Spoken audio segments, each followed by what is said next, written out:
Alright lads, so today we have the announcement of the end of month for the month of February, and on your screen right now are those that got the prediction right in our most recent video. Did anyone get the prediction right? I'm not entirely too sure, but if we go ahead and scroll down right now, we can see that we have a Japanese Parasol Zenith summon, so we are getting a Parasol banner, which I assume will be 1000-year Blood War themed. Let's see who the characters are going to be. Damn! Okay.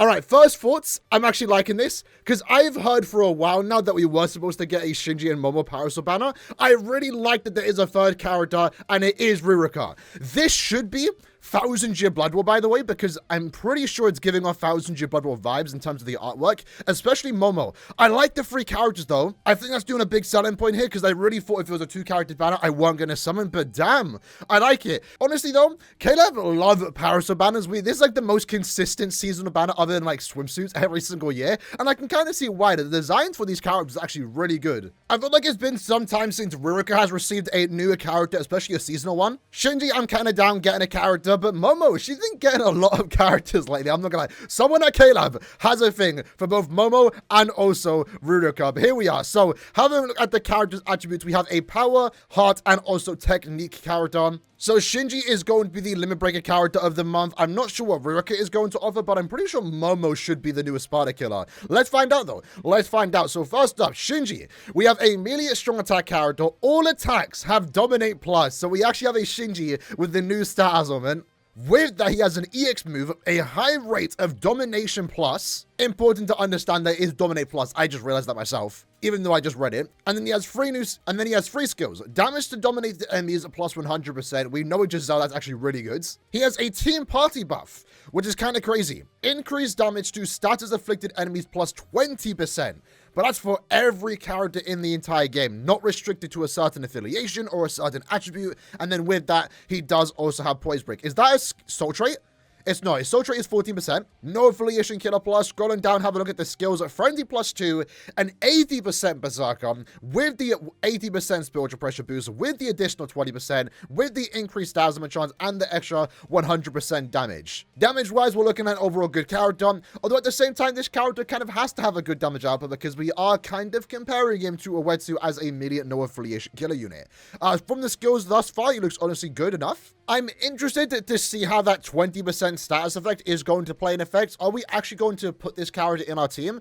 I'm not too sure. Like, I think most teams have characters that have, buffs like this. Tenjiro covers Soripas, Grammy covers the Quincy's. Am I ever going to put Shinji in the team just for this team party buff? Not too sure. Not too sure, but it is still different and new nonetheless. I really do like that his berserker is high, by the way, especially with the trend that we have been seeing near the end of 2024 where characters were released with no berserker. So it is nice to see a character with 22, a high berserker value, 100% more damage, and then also the standard 80% spiritual pressure boost. As long as this character has good strong attacks, I think he's overall going to be a great unit. And he also has an EX attack with the soul trait at 14% recharge. We might finally have like an almost perfect power unit, assuming the character's strong attacks are actually good. Scrolling down to Riruka, we have a melee normal attack damage character. Strong attack 2 is a boost with Quincy Killer Plus. She is going to be our GQ normal attack damage character of the banner. Maybe personally, I would have wanted something a bit more from a Riruka because it's been quite some time. Melee Quincy Killer though. Who do we use for Quincy Killer as a NAT character? Well, if we have a look, to be fair, this Guild Quest phase does lack a normal attack damage team booster. Right now, your only normal attack damage character, before we even have a look at the skills that Riruka does offer, the only normal attack damage character is actually Grinjao. So I guess Riruka is a nice addition to this Guild Quest phase, although at the same time, we kind of don't need her because Ichigo is such a broken character. To the point that he's able to clear in like 53 seconds at 1 out of 5, 2 out of 5, and then if you have him max transcended, he clears in like 55 seconds remaining, with or without Riruka. So, I mean, Riruka is going to be a nice addition, but in a way not needed because Ichigo is so broken. It's kind of like if you got a new character in the immediate Sparta Guild Quest or even Ranged Talon. Like, it's nice. She's technically needed because we don't have a character like her, but, the characters themselves, the leads are so broken that they're almost not entirely needed. But if we have a look at the skills that she does have here, we have Flurry plus 1, 2 in Guild Quest. We have the Booster skill with Marauder, Bruiser at 75%, plus the 35 from the soul trait. So normal attack damage is relatively a tad bit higher than usual. You have your Dodge Quincy damage, the Long Reach. Overall, the standard normal attack damage GQ character that we get every month. I mean, she will be good nonetheless in the Guild Quest phase, but not going to have like a super big impact because Ichigo is just so good. But we have Momo. Are we going to get a raid? No, she's the Flurry character. Oh my god. No Ranger Spider Killer? Unless she is a Ranger Spider Killer? She is. Okay, never mind. But from what I'm seeing here, she's a nice character with a gauge effect. So that's what we want to see more. Again, we want to see more normal attack damage characters that are actually good, not just restricted to GQ. So, let me look at the skills that she has here. So, Flurry +1, we have the start gauge at 70%, multi-barrier +2, gauge rampage, and also lung reach, which as a ranged character honestly is good. I'm not seeing any bruiser here, but to be fair, she does have the 40% bruiser here at full stamina, normal attack damage, and then you also, to be fair, have another 40% normal attack damage through the soul trait. So 80% normal attack damage with Flurry +1, and then the gauge effect, once that does activate, you have Flurry +2, and the additional 100% bruiser. Nice to see more gauge characters. I always like to see gauge characters. Nice to see another normal attack damage character with that effect too, because our last one was only like 2 months ago, to be fair, or 3 months ago, with the Christmas version of Nemu. She's an overall really good normal attack damage character, and I did say in that video that I would love to see that in other attributes. The thing is though, she's not a team booster, right? No, SA2 is a barrier and also heal, which to be fair isn't entirely bad. That actually kind of helps out Misaki having that barrier effect, so I don't entirely dislike that. And then the stat element that she does have is Drain and Lacerate. That's an overall good combo, being able to heal yourself back up to full stamina, and then also in Guild Quest content, maybe stop the enemies from even attacking you. I mean, we did say going into this banner that we were definitely going to get a new Espada Killer, and it was either going to be a new SP lead or a new side attack character, because they haven't had a new normal attack damage character in quite some time, especially a Flurry +2 character, so that's basically what Momo is supposed to be. Unfortunately though, at the same time, I think we have 3 normal attack damage characters now in the Ranger Spada Guild Quest that are all technique characters. So if you kind of don't have like the greatest set of accessories for technique characters, you're kind of being spread thin, and you're still going to continue to be spread thin, because I think the idea is that you are still going to want to use Misaki, then Momo, and then also still use Yukio as your team booster. Maybe if this Momo had a team boost instead of a heal, you could have used her, Misaki, and then also Gremmy. But I think overall, Momo's going to be a good character, a good addition to the Ranger Spada Guild Quest, even though I think many of us wanted a new lead. Scrolling down though, having a look at the filler pool, what are we looking at? Damn, that's an instant 25 summon for me. I'll tell you that right now. That's an instant 25 step summon for me, bro. Huh? Finally, man. I'm not gonna lie, going into 2025, we've been having some good filler. We really have been having some good filler.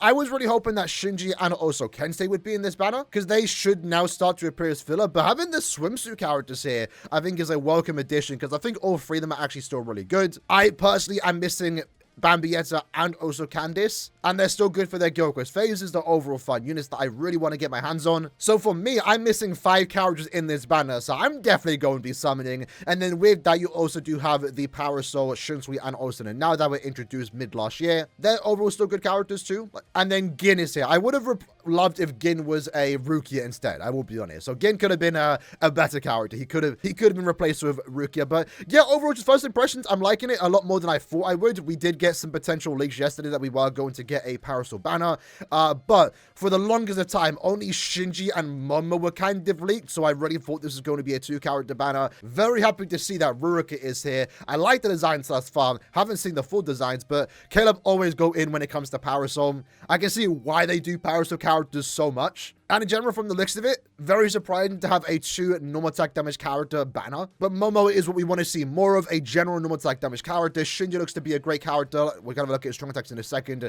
And Ruka, she looks cute. That's like the main thing about it. All right, Oliver, take it away. Damn, I'm not going to lie. The black Parasol is hard. This might be my favorite Parasol unit. And I can't believe I'm saying that. It's not like I don't like... I like Shinji. But this design is hard. I'm kind of rocking it too, by the way. I have like a... It's not a Parasol, it's like a kimono. But it's close enough, right? Damn, Shinji looks good. I like it. I'm excited for Shinji.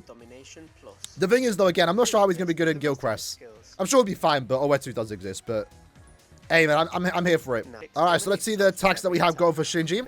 So, Dominate Plus, remember, on every attack here. Very happy to see Shinji have Dominate Plus, because I know that was something that a lot of us wanted on the Bankai unit. But obviously, he released it too soon, because that stat element didn't exist for him. So SA2 looks to be a 960 in front of him, an overall good strong attack to the have. SA1 looks to be maybe similar to Giselle's, like an AoE in front. It could be like a vacuum attack, but if he has like 2 AoEs in front of him, he's going to have good distance and just play very well. And that SA3 looks really good, by the way. Okay, so oh, that's his EX attack. Similar to Gin's SA3, I believe. But we can see in the top left that we have Bazby and also Retsu, so they are also returning this month. We spoke about that yesterday, because this is technically the team they want you to use in Limit Breaker this month. And obviously, yeah, he does have Poise Break, so that's going to be really good. Although, would you... I think you would still want Poise Break for Limit Breaker, because Giselle can inflict Dominate, and then the enemies will kind of start attacking each other right away. With Shinji, you're going to have to kind of wait for him to get back up. But at the very least, it does give you that, you know, knockback to not take damage yourself. Because I know Giselle, it has been quite annoying when she inflicts Dominate. And sometimes you can't tell she inflicts Dominate, and then you end up taking damage. Gathers enemy. So it might be like a vacuum mech attack, but he's killing so fast we can't see it. I actually really like that SA1, especially the Guild Quest content. Let's see that SA3, because it looked like there was a bunch of umbrellas and doing like a Sakinade type of attack, right? I kind of like it. I like it. The black looks crazy, man. I didn't think Shinji would look good in black. I'm not gonna lie. I'm here for it, though. I'm here for it. All right, let's see the special move. Okay. Okay. That's so funny. Is that supposed to resemble Aizen's? Because Aizen does like the same thing where like he just cuts someone up and then you just get dropped. Oh, damn. That background is beautiful. Damn, the models look really good here. It's kind of unfortunate she's an edge character, I'm not gonna lie. I actually really would have liked a good seasonal Riruka. We kind of got that last year, but this is really good for just an edge character, I'll be honest. So yeah, oh, she has the 12 too? Oh, that's a cool SA2. I didn't notice, does Shinji have the 12? I might have to go back and check that out. Sometimes they are like very specific on who gets the 12, as far as power units are concerned. Because last time I think only Nanao had it maybe, and Ruki had it during the last Power Savannah. Hopefully Mama has it too. Hopefully Mama has it. Yeah, she has the dodge and also the damage taken. I mean, right now the team they are using is a good team. Obviously, you're going to have Ichigo as the lead, not so much Riruka. But again, Ichigo is kind of just going to solo it himself. Like, whether you have Riruka or not, probably won't make that much of a difference in all honesty. And is it SA3 a lunge? I mean, I don't mind that. I think normal attack damage characters like this kind of just want to have, like, fast attacks. Naturally, looks really good, though. The Cherry Blossoms they have going for Riruka is really good. Matches her overall design. So SA1 is the AoE in front of her. The SA2 is the team boost, her sitting down on a bench by herself. Where's Ichigo at? And then the SA3 is a lunge forward. I mean, technically that's like a bad strong attack free, but for that character it works out. It's going to get up close and personal, which is what you want it to do. She wants to get close to the characters to do her normal attacks. So I don't mind it. Okay. Okay, that's nice. That's nice. Simple. Again, it just powers to characters. It's cute. That's like the main point. And we have Momo. Momo's power still looks nice too. I will be honest. And yeah, again, this is definitely 1000G Blood War, by the way. 100%. Because that's 1000G Blood War Momo. At least it looks like it. We'll find out when the banner drops. But this should be a 1000G Blood War banner. That is also a seasonal. So technically, just got our first Parasol Momo and also Riruka. Oh, so she has a... I didn't even notice. So her barrier is the SA2 and her heal is the SA3. Okay. I thought it was a heal SA2 and barrier. Not like it matters, to be fair. But I think that means the SA2 has a shorter cooldown then. Yeah, so she has the 12 too. That's nice. Again, I'm going to go back and check out if Shinji does have this. It is a bit weird because SA2 and 3 can't inflict status limits.